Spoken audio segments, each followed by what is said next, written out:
அம்மா நமஸ்காரம். நமஸ்காரம். பிள்ளையார் சதுர்த்தி நாளைக்கு.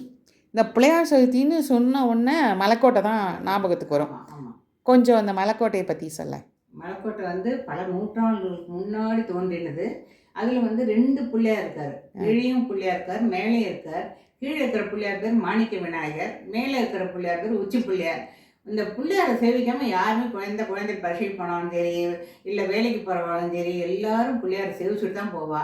ஆற்றுல ஒரு நல்ல காரியம் நடந்தாலும் சரி, அது எந்த ஃபங்க்ஷனாக இருந்தாலும் சரி, முதல்ல பிள்ளையார் மஞ்சள் பிள்ளையார் பிடிச்சி வச்சுட்டு தான் ஆரம்பிப்பா, இந்த காரியமும் ஆரம்பிப்பா. ஒரு ஹோமமாக இருக்கட்டும், எந்த பூஜையாக இருந்தாலும் ரொம்ப எளிமையானவர் பிள்ளையார். ஆமாம், எளிமையான மஞ்சளே பிடிச்சா போதும் அவரை, ஆனால் மனசால நினச்சிக்கணும். ஆமாம், பிள்ளையாரில் எத்தனையோ விதம் இப்போ போகலாம், நிறைய வருது. பிள்ளையாரில் என்னென்னமோ பொம்மை செய்வதெல்லாம் பண்ணுறா.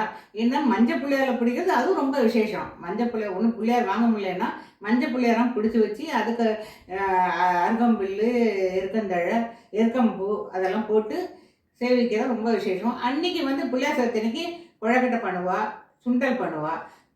கொழக்கட்டைங்கிறது 4 வித 5 வித கொழக்கட்டை பண்ணுவா. தேங்காய் பூரண கொழக்கட்டை, எள்ளு பூரணம், உளுந்த பருப்பு எல்லாமே விதவிதமாக பண்ணி பிள்ளையாருக்கு அம்சம் பண்ணுவா. திருக்கண்மதும் பண்ணுவா. அதை வேணுங்கிறதுல கொழக்கட்டை இருந்தாலே பிள்ளையாருக்கு ரொம்ப பிடிக்கும். அப்புறம் மறுநாள் 2 நாள் கழித்து அந்த பிள்ளையாரை கொண்டு காவேரியில் விடுவா. ரொம்ப விசேஷம் அது. காவேரியில் விடுற அன்றைக்கி ரொம்ப நல்லா இருக்கும். எல்லாரும் ஆழத்தை கரைச்சி ஆழத்தை எடுத்துட்டு அப்புறம் கொண்டு பிள்ளையாரை கரைப்பா. ரொம்ப விசேஷம். எல்லாரும் கொண்டாடுவா. பிள்ளையாரை கொண்டாடாத ஒத்துமே கிடையாது. எல்லாரும் கொண்டாடுவா. எல்லாரும் தன்னால் முடிஞ்சதை பண்ணி பிள்ளையார் சதுர்த்தி கொண்டாடுறா. சரி, இப்போ நீ சொன்ன கீழே ஒரு மலைக்கோட்டை அப்படின்னு எடுத்துட்டோன்னா கீழே ஒரு பிள்ளையார் இருக்கார், மேலே ஒரு பிள்ளையார் இருக்கார்.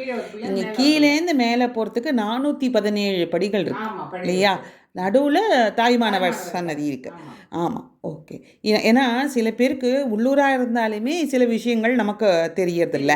இதுலேயே யானை போகிறதுக்குன்னு தனியாக ஒரு வழி இருக்குது இல்லையா? ஆண்டார் ஸ்ட்ரீட் வழியாக போனோம்னா யானை இடிச்சுட்ட பாருன்னு சொல்லுவா.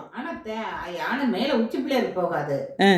பாதி வழி தாய்மானார் படி பக்கத்துல இருக்கிற மட்டும் அந்த தெரு முடிய போகும் வழிய மேல எல்லாம் படியிலலாம் ஏறாது. மேலனா கொடவரையா ஒரு பாறைகள்லாம் குடைஞ்சு அந்த மாதிரி எல்லாம் ரொம்ப நல்லா இருக்கும். நாங்கெல்லாம் அப்பெல்லாம் நிறைய குழந்தைலாம் லீவுனா மலைக்கோட்டை தான். இங்கெல்லாம் வேற எதுக்கும் போக மாட்டோம். காவேரி மலைக்கோட்டை ஸ்ரீரங்கம் போய் சுத்தி பார்ப்போம். ஸ்ரீரங்கத்துல பெருமாள் செய்வோம். திருவானைக்காவல் இது மாதிரி எல்லாரும் சுத்துவோம் வழியே. மற்றபடி எதுவுமே எங்கேயுமே போக மாட்டா. எல்லாருமே லீவுனா உச்சி பிள்ளையார் கோயில் போகலாம் அப்படின்பா. யாரும் ஊர்லேருந்து வரவா கூட மலைக்கோட்டை சேவிச்சுட்டு தான் போவா. ரொம்ப ஃபேமஸ் அது. திருச்சியில் ரொம்ப ஃபேமஸ். ஓகே.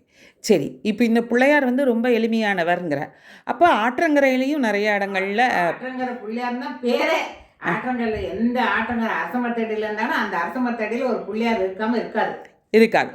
கிராமத்துல எல்லா அரசமரத்தடியிலையும் ஒரு பிள்ளையார் வச்சிருவா. அந்த பிள்ளையாருக்கு எல்லாம் பண்ணுவா.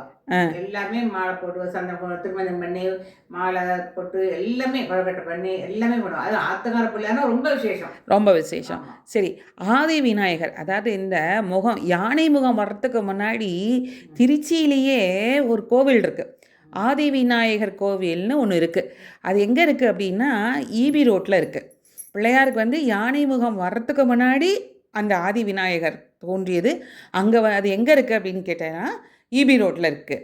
அதை யார் கண்டுபிடிச்சா? அது தெப்பக்குளத்துக்குள்ளே அந்த சிலையானது கடந்து தான்.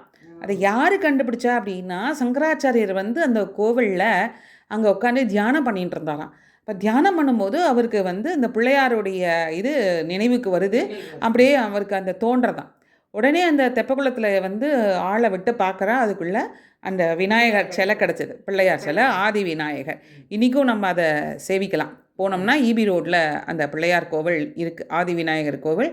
அங்கே இன்னும் ரொம்ப விசேஷமாக அங்கே சொல்லணும் அப்படின்னா அங்கே 7 குருமார்களும் அங்கே இருக்கா. சதாசிவ பிரமேந்திரர், பட்டினாத்தார்லாம். இப்படி எல்லா இடங்கள்லையும் பிள்ளையார் நிறைஞ்சிருக்கார் இல்லையா? ஆற்றங்கரையிலையும் இருக்கட்டும், மலை உச்சியிலையாக இருக்கட்டும், எல்லா இடத்துலையும் இந்த பிள்ளையார் இருக்கார். இப்போ பிள்ளையாருக்கு நீ சொன்ன அருகம்புல் போட்டு சேவிக்கலாம். மாலை எல்லாமே போடுவா. நிறைய எல்லாம் மாலை, பூ, விதவிதமா பூ, வாழை மரம் கட்டி பிள்ளையார் வச்சு நிறைய பண்ணுவா. வசதி இருக்கா, நிறைய பண்ணுவா.